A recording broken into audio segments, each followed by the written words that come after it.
चलिए तो अब हम ये क्वेश्चन करते हैं। तो एडमिशन चैप्टर में सबसे पहले बनता है रिवैल्यूएशन अकाउंट, उसके बाद partners capital and then balance sheet बनती है।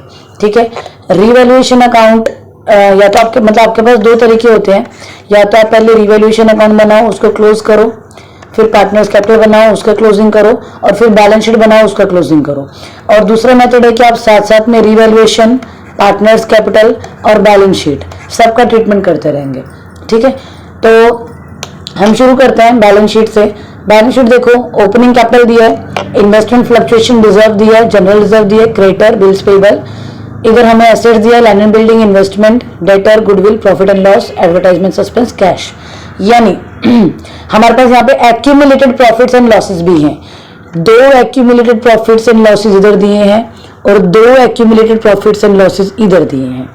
ठीक है, उसके बाद हमें ओपनिंग बैलेंस शीट में गुडविल भी गिवन है, यानी ये ओल्ड गुडविल भी हमें दिया हुआ है। आगे एडजस्टमेंट में देखते हैं, राजू का कैपिटल दिया है, राजू गुडविल लेके आया है, half of the goodwill partners ने विड्रॉ किया है। RDD, land and building, investment, creditors and Adil Sameer adjusting their capital taking Raju's capital as base. यानी ये केस कौन सा है, new to old, new partner की कैपिटल के हिसाब से ओल्ड पार्टनर का कैपिटल हम एडजस्ट कर रहे हैं। ठीक है, चलो तो सबसे पहले हम शुरू करते हैं साइमल्टेनियसली। तो हम सबसे पहले रिवैल्यूएशन से स्टार्ट करेंगे। हम ये चेक करेंगे कि हमारे बिजनेस में एसेट्स और लायबिलिटीज का जो वैल्यू दिया है उसमें कितना चेंज आ रहा है। ठीक है, फर्स्ट और सेकंड एडजस्टमेंट तो पार्टनर्स के लिए है, थर्ड एडजस्टमेंट से एसेट्स एंड लायबिलिटीज का ट्रीटमेंट है। RDD is created 10%। पहले जो डेटर्स थे 39,000 के थे और कोई आरडीडी नहीं था, लेकिन अब हमें क्या करना है, 10% का आरडीडी बनाना है। आरडीडी बिजनेस के लिए क्या है, लॉस। पहले हमारे सारे डेटर रिकवर हो रहे थे, बट अभी 10% डेटर्स ऐसे हैं जो पैसा नहीं देंगे। तो हमने देखा यहाँ पे 39,000 के डेटर 10% निकाला तो 3900 आपका आरडीडी का वैल्यू आ गया। क्लियर है। इसके बाद मैंने आपको क्या बोला था कि हम साइमल्टेनियसली दोनों काम करेंगे, रिवैल्यूएशन भी और बैलेंस शीट भी। अब हम जब एक बार बैलेंस शीट देखते हैं, बैलेंस शीट में देखो डेटर दिए थे 39,000 और उसमें से 10% आरडीडी हमने माइनस कर दिया। यानी एडजस्टमेंट दो जगह जानी थी, एक बार रिवैल्यूएशन के डेबिट साइड में क्योंकि वो लॉस है, और एक बार बैलेंस शीट में एसेट साइड में क्योंकि वो एसेट है डेटर के रिलेटेड। क्लियर है। चलो अगला एडजस्टमेंट देखते हैं। नेक्स्ट एडजस्टमेंट दिया है, value of land and building is appreciated, यानी लैंड एंड बिल्डिंग का वैल्यू इंक्रीज हो गया है।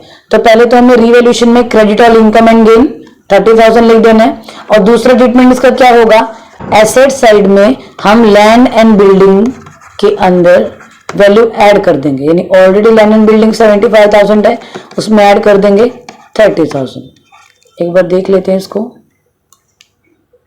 ये देखिए यहाँ पे किया हुआ है, लैंड एंड बिल्डिंग का वैल्यू, ओल्ड वैल्यू कितना था 75,000, इन्होंने ऐड करके एप्रिशिएटेड वैल्यू डायरेक्ट लिख के दे दिया आपको 105। नेक्स्ट दिया है, इन्वेस्टमेंट वाज रिड्यूस्ड बाय 22,500, जो हमारा इन्वेस्टमेंट था उसका वैल्यू कितना था 108,000 और वो 22,500 से रिड्यूस हो गया, यानी हमें लॉस हो गया।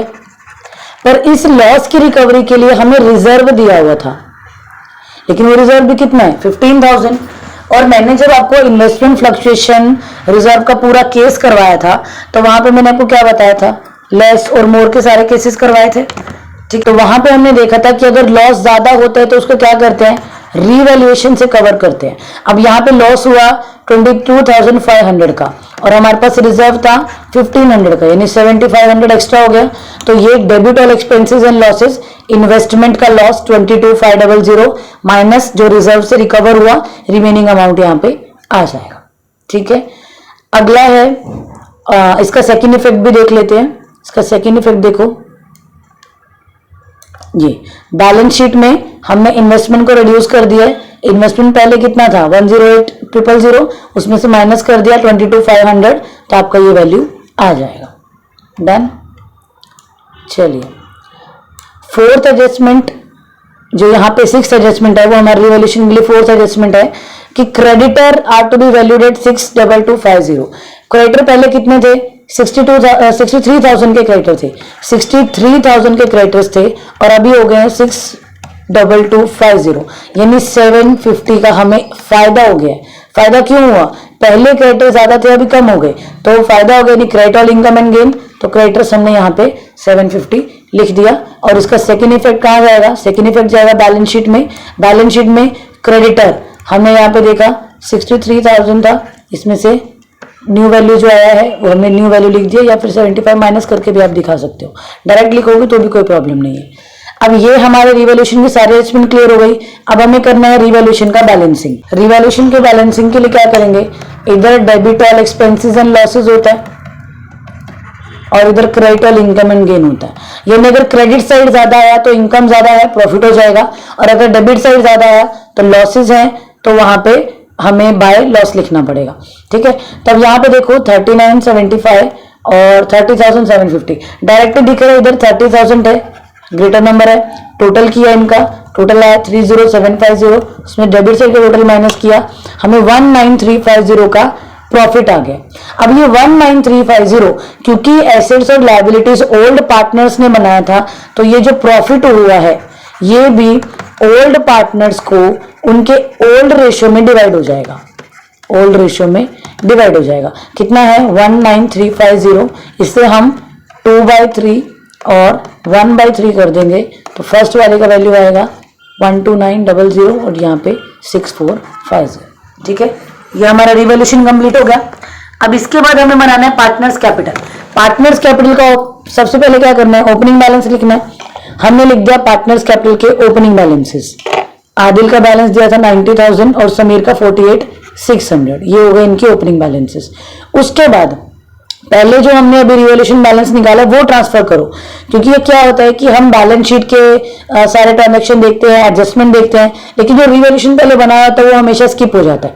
ठीक है, तो सबसे पहले रिवॉल्यूशन अकाउंट का जो प्रॉफिट है वो ट्रांसफर कर दो 129006450। इसके बाद अब हमें रिजर्व्स दिए हैं, इन्वेस्टमेंट फ्लक्चुएशन रिजर्व। क्या इन्वेस्टमेंट फ्लक्चुएशन रिजर्व का कुछ बैलेंस बाकी है? नहीं। 22,500 का लॉस हुआ था, सारा का सारा रिजर्व लॉस के रिकवरी में चला गया, यानी ये तो खत्म हो गया, पार्टनर्स के लिए कुछ नहीं बचा है। उसके बाद नेक्स्ट क्या है? General reserve. जनरल रिजर्व हमें पार्टनर्स को डिस्ट्रीब्यूट करना है। हमने पार्टनर्स को जनरल रिजर्व डिस्ट्रीब्यूट कर दिया उनके ओल्ड रेशियो में। क्लियर है? अब बैलेंस शीट के लायबिलिटी साइड के सारे ट्रांजेक्शन डील हो गए, ओपनिंग कैपिटल चला गया, रिजर्व चले गए। इसके बाद एसेट साइड का देखते हैं। एसेट साइड में प्रॉफिट एंड लॉस का डेबिट बैलेंस दिया है, ओल्ड गुडविल दिया है और इन्वेस्टमेंट एडवर्टाइजमेंट सस्पेंस दिया है। जो ओल्ड गुडविल है, ओल्ड गुडविल भी ओल्ड पार्टनर्स को ओल्ड रेशियो में डिवाइड हो जाएगा, और ये पैसा वो लोग अपने घर लेके चले जाएंगे, मतलब ये पैसा वो विड्रॉ कर लेंगे। तो विड्रॉ कर लेंगे तो ये कहां चला जाएगा? ओल्ड गुडविल ओल्ड पार्टनर्स को डेबिट हो जाएगा। ये है ओल्ड गुडविल। उसके बाद प्रॉफिट एंड लॉस का debit balance. Profit and loss का डेबिट बैलेंस मतलब अगेन लॉस, और लॉस से पार्टनर्स का कैपिटल क्या होता है? डिक्रीज होता है।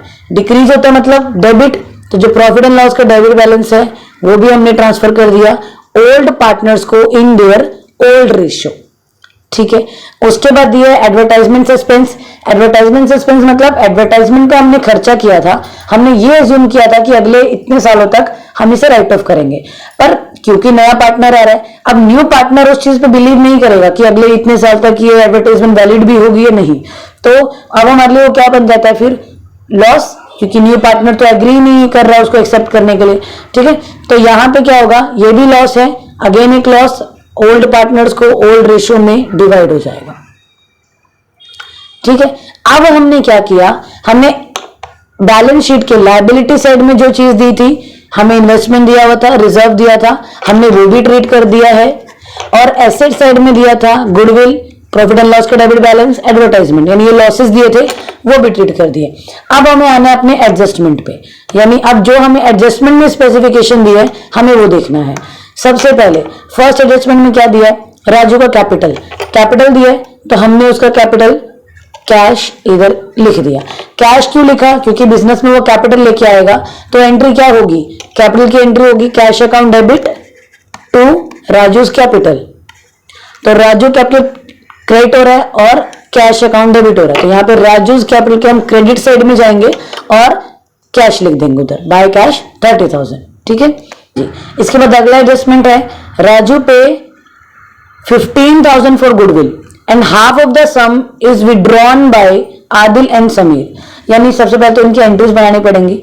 15,000 उसने गुडविल के लिए दिया, cash account debit to premium for goodwill. अगर गुडविल की एंट्रीज आपको नहीं आती तो वो गुडविल का मैंने कंप्लीट वीडियो डाला है, आप वो चेक कर लेना। उसमें सारे के सारे केसेस मैंने एक ही वीडियो में सॉल्व किए हैं, ठीक है। 15,000। इसके बाद गुडविल ट्रांसफर करने की एंट्री होगी, premium for goodwill debit to old partners in their old ratio. Old partners कौन है? आदिल और समीर। 15,000 इनके ओल्ड रेशियो में डिवाइड होगा। 15,000 ओल्ड रेशियो 2:1, यानी आदिल का पार्ट हो गया 10,000 और समीर का हो गया 5,000।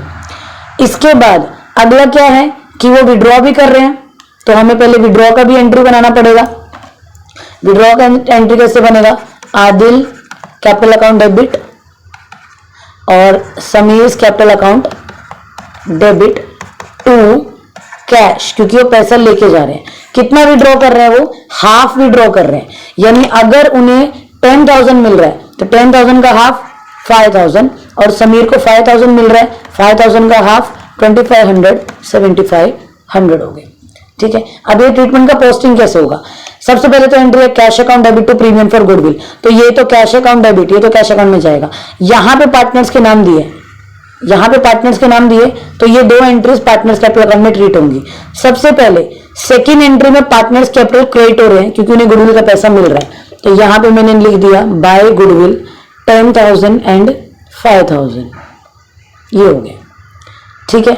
और उसके बाद उन्हें विड्रॉ किया है, तो विड्रॉ के लिए मैंने यहां पे लिख दिया टू कैश 5,000 एंड 2,500। क्लियर हो गया, ठीक है। अगला क्या है? एडजस्टमेंट। आरडीडी ये हो गया है, इन्वेस्टमेंट भी हो गया, क्रेडिटर्स भी होगा, सारे एडजस्टमेंट क्लियर हो गई हैं हमारे। अब इसके बाद हमें क्या करना है? Capitals of Adil and Sameer to be adjusted taking Raju's capital as base. New partner की कैपिटल को हम बेस ले रहे हैं और उसके अकॉर्डिंग हम बाकी जो कैपिटल्स है उन्हें एडजस्ट कर रहे हैं, ठीक है। देख लेते हैं कैलकुलेशन। हाँ जी, न्यू पार्टनर कैपिटल को बेस लेना है। सबसे पहला हमारा स्टेप क्या था? स्टेप नंबर 1, हमने टोटल कैपिटल निकालना था कंपनी का। कंपनी का टोटल कैपिटल कैसे निकलेगा? हमने फॉर्मूला देखा था, न्यू पार्टनर का capital into reciprocal of his share. तो न्यू पार्टनर का कैपिटल कितना है? कितना कैपिटल लेके आया वो? 30,000 और reciprocal of his share, share कितना है? 1/4, उसका रेसिप्रोकल होगा 4/1, यानी कंपनी का टोटल कैपिटल कितना आ गया? 1,20,000। न्यू शेयर का रेसिप्रोकल हो गया 4/1 और कंपनी का न्यू कैपिटल आ गया 1,20,000। अब वो क्या करेंगे? Capital of Adil Sameer to be adjust taking this capital as base, ठीक है। और adjustment of capital made through cash, यानी अगर किसी का कैपिटल ज्यादा है तो उसे हम पैसा वापस करेंगे, अगर किसी का एग्जिस्टिंग कैपिटल कम है तो उससे हमें पैसा मंगवाना पड़ेगा। सारे के सारे ट्रीटमेंट कैश में होंगे, ठीक है। तो अब ये जो न्यू कैपिटल है इसे आदिल, समीर और राजू के न्यू रेशियो में डिवाइड करना है, ठीक है। न्यू रेशियो कितना दिया इनका? क्वेश्चन में इनका न्यू रेशियो नहीं गिवन है, आपको कैलकुलेट करना पड़ेगा। न्यू रेशियो कैलकुलेशन का भी मैंने सेपरेट वीडियो डाला है, तो इसलिए मैं यहां पे वो कैलकुलेट नहीं करूंगी, मैं डायरेक्ट वैल्यू लिख रही हूं उनका, ठीक है। तो ये 120 को 211 में डिवाइड करेंगे तो ये हो जाएगा 30,000 और 60,000। अब ये इनकी न्यू कैपिटल्स आ गई है, ठीक है। लेकिन हमने क्या देखा है कि जो भी एडजस्टमेंट्स होंगी वो उनसे पैसा मंगवा के या जिसको पे करना है उसको पे करके हमने वो एडजस्टमेंट क्लियर करनी है, ठीक है। तो एडजस्टमेंट कैसे पता लगेगी? अब कैसे पता लगेगा कि किसी का बैलेंस सरप्लस आ रहा है या डेफिसिट आ रहा है? तो हमने इसके लिए क्या किया था? हमने एडजस्टेड कैपिटल निकाली थी। एडजस्टेड कैपिटल कैसे निकलती है? हमने देखा, हमने गुडविल ट्रांसफर किया, एडवर्टाइजमेंट किया, कैश किया, प्रॉफिट एंड लॉस किया, इधर opening balance, revaluation, cash account, goodwill और जनरल रिजर्व। हमने क्या करना है? क्रेडिट साइड का टोटल करना है और डेबिट साइड में जहां तक हमने पोस्टिंग की हुई थी, कहां तक पोस्टिंग की हुई थी? यहां तक, यानी हमने क्रेडिट साइड का टोटल करना है और डेबिट साइड का इतना बैलेंस माइनस करना है, तो हम इनके एडजस्टेड कैपिटल्स मिलेंगे। ठीक है, देख लेते हैं एक बार। तो आदिल का हमने प्रेजेंट कैपिटल देखना है, ठीक है, और समीर का भी हमने प्रेजेंट कैपिटल देखना है।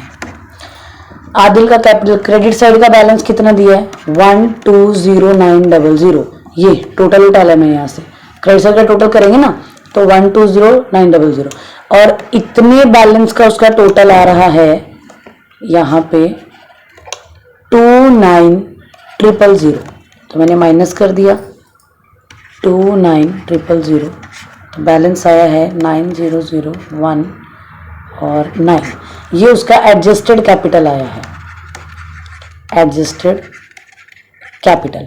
सेम समीर का निकालेंगे।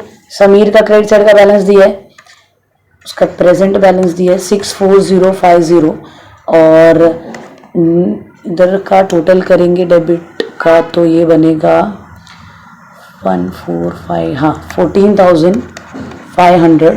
ठीक है, तो ये बैलेंस आ गया हमारे पास 495, ये इनका एडजस्टेड कैपिटल है। ठीक है, यानी कि बिजनेस में अभी इनका सारा डेबिट ट्रांजैक्शन और क्रेडिट ट्रांजैक्शन डील करने के बाद आदिल का 91,900 है और समीर का 49,550 रुपीज है। ठीक है, जबकि इनका न्यू कैपिटल कितना बन रहा है, आदिल का न्यू कैपिटल बन रहा है 60,000 और समीर का न्यू कैपिटल बन रहा है 30,000, यानी आदिल का बैलेंस ज्यादा है, surplus.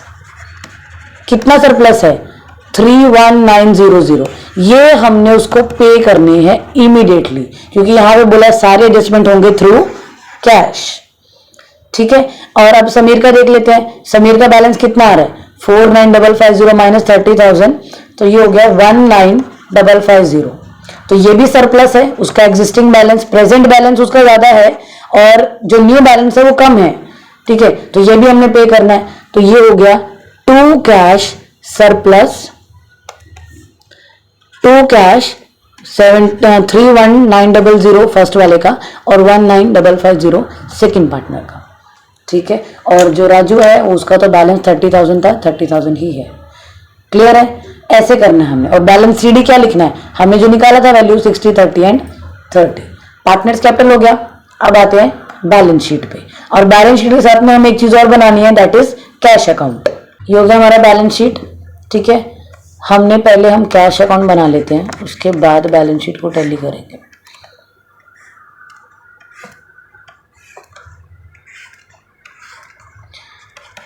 To balance BD, opening balance कितना दिया हमें 30600, ओपनिंग बैलेंस दिया है 30600। हमने किसी को पे किया है, हमने पे किया है आदिल और समीर को। आदिल को पेमेंट कर रहे हैं हम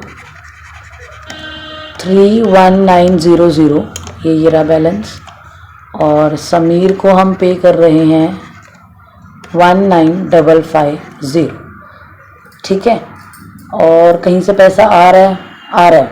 न्यू पार्टनर आया था राजू, वो कैपिटल लेके आया था 30,000 का, और वो गुडविल भी लाया था। हाँ, तो टू गुडविल, राजू गुडविल लेके आया था 15,000 का, लेकिन उस 15,000 की गुडविल में से पार्टनर्स ने विड्रॉ भी कर लिया है बाय गुडविल। कितना विड्रॉ किया 7500 का। ठीक है, और कुछ है कि पैसा आया हो या कहीं गया हो, नहीं, और कोई ऐसा ट्रीटमेंट नहीं है जिससे हमारे पास कोई पैसा आ रहा हो या जा रहा हो। तो अब हम क्या करेंगे, इनका बैलेंसिंग कर देंगे, यानी डेबिट का टोटल करेंगे, क्रेडिट माइनस करेंगे। यहाँ पे पता लगा लेंगे कि डेबिट साइड ज़्यादा है या क्रेडिट साइड ज़्यादा है। हाँ जी, तो कैश अकाउंट का डेबिट बैलेंस आ रहा है, टोटल कर रहे हैं तो 75600, और क्रेडिट साइड का बैलेंस कम आ रहा है। क्रेडिट साइड का बैलेंस आ रहा है इनका 58950, तो माइनस करेंगे तो आएगा 16650। ठीक है, ये हो गया हमारा बाय बैलेंस CD 16650। क्लियर है, तो ये बैलेंस हमने यहाँ डाल देना है। ठीक है, आपको कैश अकाउंट क्वेश्चन में बोला हो या ना बोला हो आपको बनाना पड़ेगा, क्योंकि कैश अकाउंट के बिना आपको बैलेंस मिलेगा नहीं। आपका वैल्यू गलत हो जाएगा। अब इतनी सारी ट्रांजेक्शन हमें याद नहीं रहेंगी ना कि राजू कैपिटल लाया, गुडविल लाया, फिर उसको पैसा दिया, फिर मतलब ये सारी इतनी सारी मल्टीपल ट्रांजेक्शन याद नहीं रहने वाली है, तो कैश अकाउंट बना के कन्वीनियंट है। ठीक है, अब चेक कर लो बैलेंस शीट में क्या रह गया है। बैलेंस शीट में हमने कैश ट्रांसफर कर दिया, डेटर हमने पहले ही ट्रांसफर कर दिया था जब हमने एडजस्टमेंट को ट्रीट किया था, इन्वेस्टमेंट भी हो गया था, लैंड एंड बिल्डिंग भी हो गया था। लाइबिलिटी साइड क्रेडिटर ट्रांसफर किया था एडजस्टमेंट के साथ में, और देख लेते हैं लाइबिलिटी साइड क्या क्या चीजें थी। लाइबिलिटी साइड इन्वेस्टमेंट था वो क्लियर हो गया, जनरल रिजर्व चलेगा, क्रेडिटर नहीं क्रेडिटर तो हो गया, बिल्स पेबल 60,000 है, वो हमने बिल्स पेबल भी पोस्ट कर दिया इधर, और लास्ट में फिर कैपिटल के बैलेंसेस, और तो कुछ बाकी नहीं है, नहीं। ठीक है, ये क्वेश्चन हमारा डन हो गया। बैलेंस बिल्स पेबल और बैलेंसेस यहाँ से उठाने हैं 60, 30 एंड 30, बोथ साइड्स आप टोटल कर लो, इक्वल आएगा। ठीक है, तो ये आपका न्यू टू ओल्ड यानी न्यू पार्टनर की कैपिटल को बेस लेके ओल्ड पार्टनर का कैपिटल डिराइव करना है, वो कर लिया हमने। पहले हमने इसका थियरी देखा और साथ में ही एक क्वेश्चन सॉल्व कर लिया, तो इसको कीजिए अच्छे से। ठीक है, थैंक यू सो मच।